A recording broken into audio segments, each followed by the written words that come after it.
What's going on, everybody? Welcome back to the channel. Today we're going to be going over the S.A.B.E.R Strike Grandmaster. Just like all of the other Grandmasters, you have the typical mods. For the Fallen ones, we have Arc No, where the Fallen spawn the Arc webs. We also have the boss modifier, which is incoming solar and environmental damage.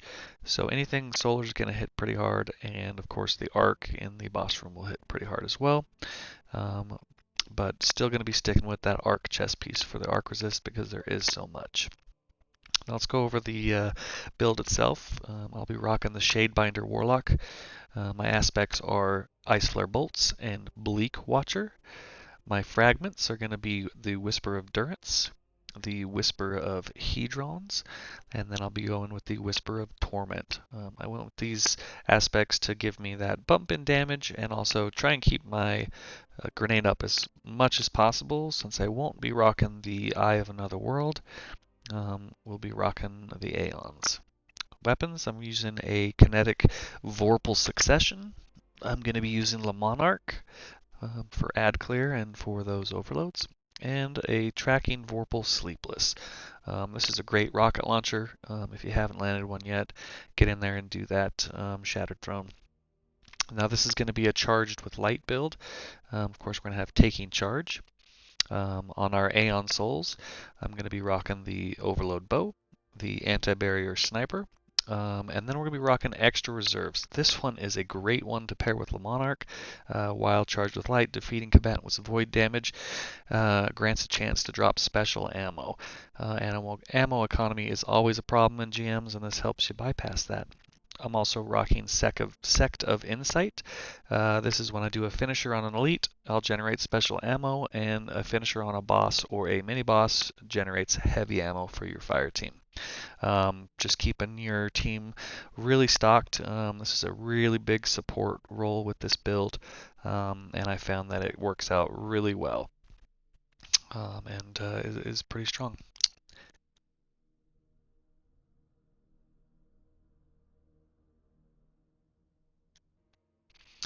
Now for the rest of the build, we are going to be rocking the Reactive Pulse.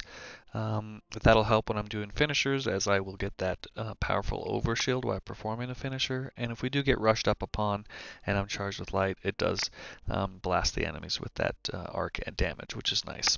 I'm going to be rocking one sniper and one arc resist, just to do what I can to help myself stay alive.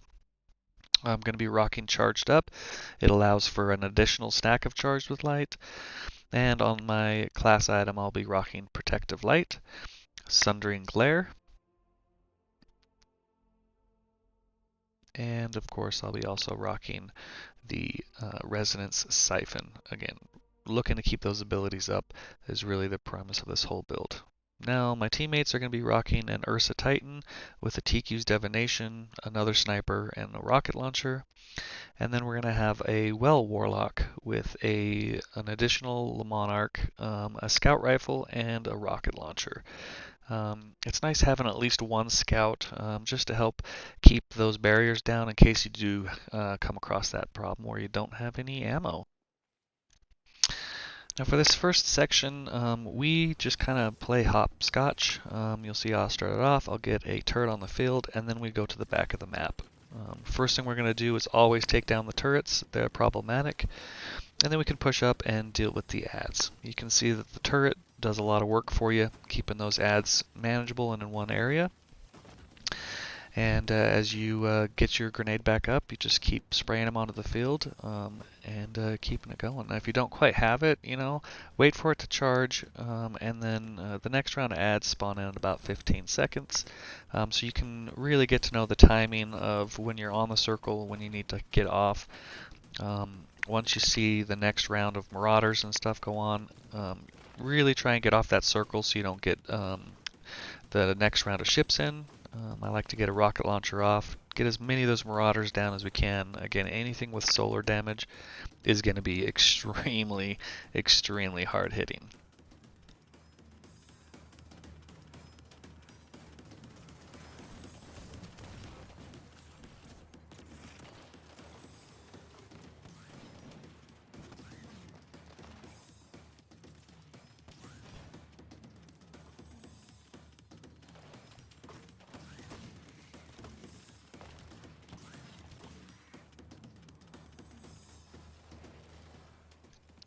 you'll see from most of these clips that combination of Le Monarch and TQ's Divination is really strong, especially with the turrets freeze and everything. My teammate would just spray the field with the TQs, and then the two Le Monarchs not only put out that kind of that suppression, but they also help explode everything that's going on. Don't be afraid to pop supers here. The Shadebinder is extremely great at just clearing the field, keeping snipers off of you, and keeping things from flanking. And again, always having turrets up. You'll see that anytime I have a turret, it's going to be on the field. It's just really making things nice. Now once you get this barrier down, there's a few more ads that'll come up, and then of course you'll have another ship, and we're going to hopscotch back to the other side.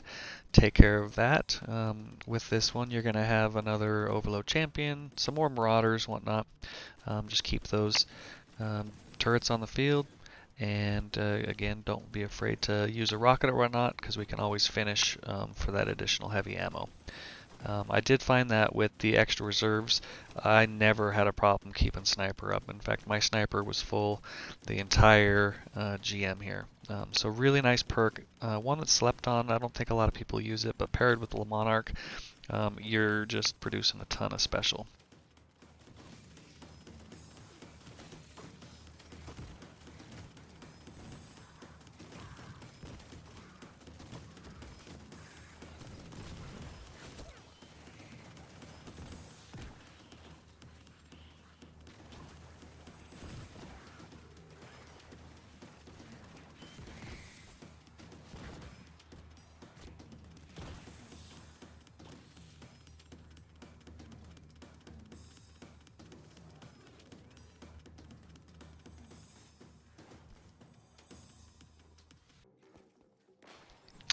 Now for this next room, we lead off with our Ursa shield. Our goal is to get all the exploders out. I'm going to get a turret in the middle, and then we're going to try and clean up right to left. Now I'll always pop my Shadebinder, go down the right lane, and clean up all the ads that I can, all the Marauders. The nice thing about the Shadebinder is once you freeze them with the super, even if they're shielded, that you can take them out. Now again, watch out for the Marauders. Really the strongest enemies in here are going to be those Solar Marauders. Once you get all that stuff down, you can finish focusing up on the last two champions, and then we're going to rotate to the back of the room and kind of rinse and repeat. Again, just using supers here. It's not overly complicated as long as you guys are chaining those supers and watching out for the invisible Marauders. You'll be in good shape.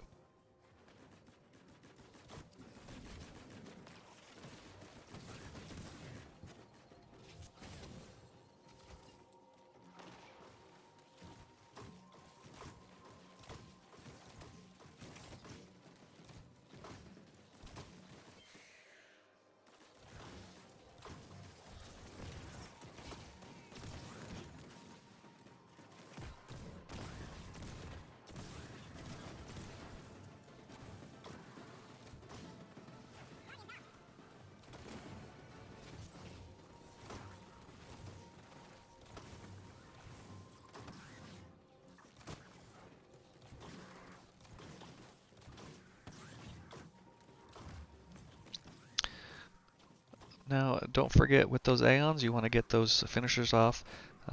One thing that's really nice with the Shadebinder is if you are worried about, kind of getting tagged as you're going for that finisher, don't forget you have that melee in your pocket. You can do a quick freeze, jump up, get that stun in. Get those exploder shanks down quick on this part of the room. As you can see, if they come up on you even in the well, they can clean you up. Again, Shadebinder comes out. We'll just clean up all the ads and then be left with just the overloads. Pretty easy to clean up, and other than that, it should be an easy clear of this room.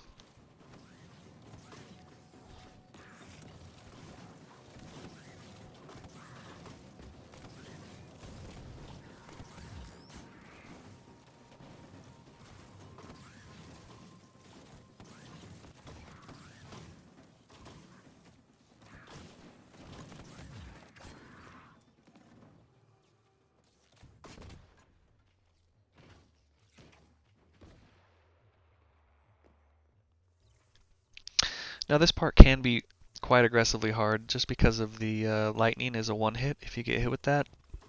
And then of course the exploder shanks and everything are a problem. So get your best, Warlock Skater or Titan Skater to grab the ball, and then with the Shadebinder, I'll put a turret right here in the corner. We'll kill the first round of ads, and then everything else will get frozen so it doesn't explode on them, and you'll see how easy this one can be.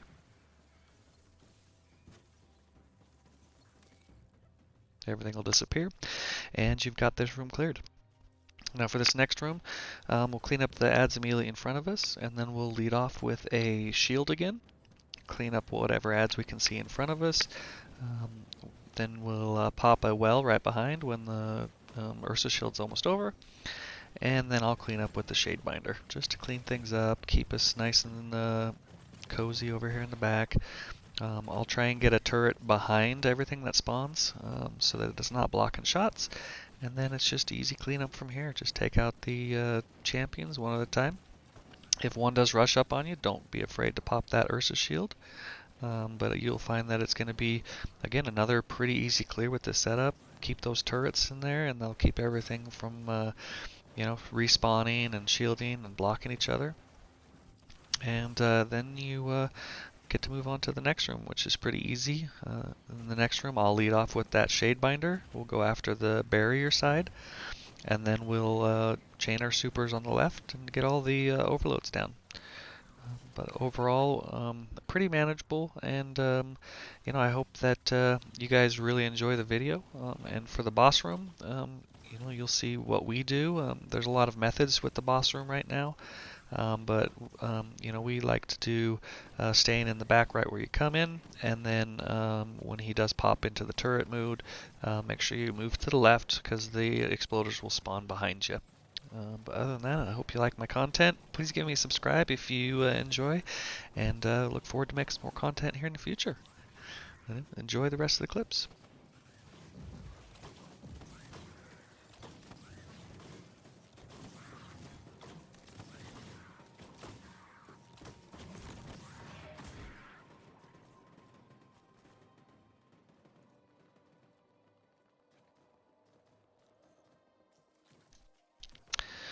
Alright, for this last room before the boss room, this is your job to get the ammo for your team so that you can go into this boss room fully equipped with everything you have.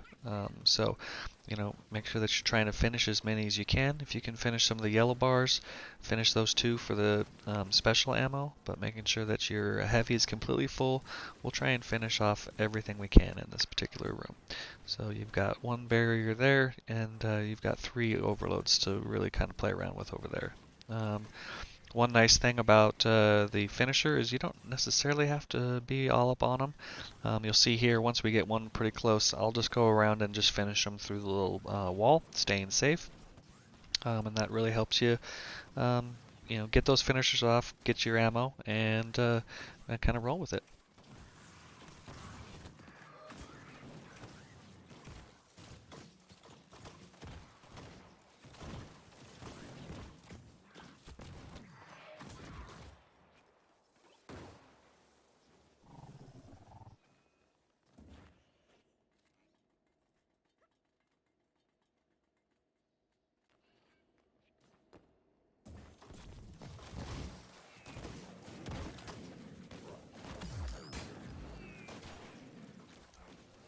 Okay, now for the boss room, don't forget you can also finish these servitors here, and you can get yourself special ammo.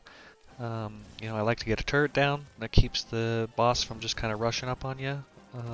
Really important. Unload as much as you can onto him. Get his shield up so he gets away from you as fast as possible.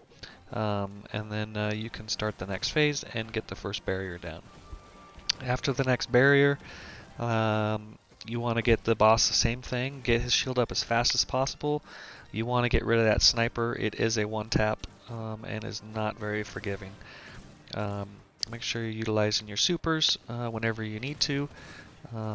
You'll see, like I said, once we get that shield off on this one and these ones go up, it's important that you get the boss down. Even in a well, he will one-tap you. Don't forget to pop those supers. Use what you can to get them out. Now once you get to this point, it's going to be rinse and repeat. Don't forget to use your supers. Again, the Shadebinder is really strong here. We'll get a shield up. We'll use it to, clean up whatever other ads we have. And this is the part, in this particular clip, we forgot to rotate to the left, which is when the shanks came in. Don't forget to do that. But once you get that thing down, go over to the left when those left ones come up, and you'll find that this room is pretty manageable. When you are on to the left side, if you stay in the kind of the back left and kind of peek in and out in the main room, it will kind of confuse the boss and keep him from coming up into that area. Once he goes into the final stand, you're just laying everything you can into him, and you've got this thing beat. Good hunting, Guardians.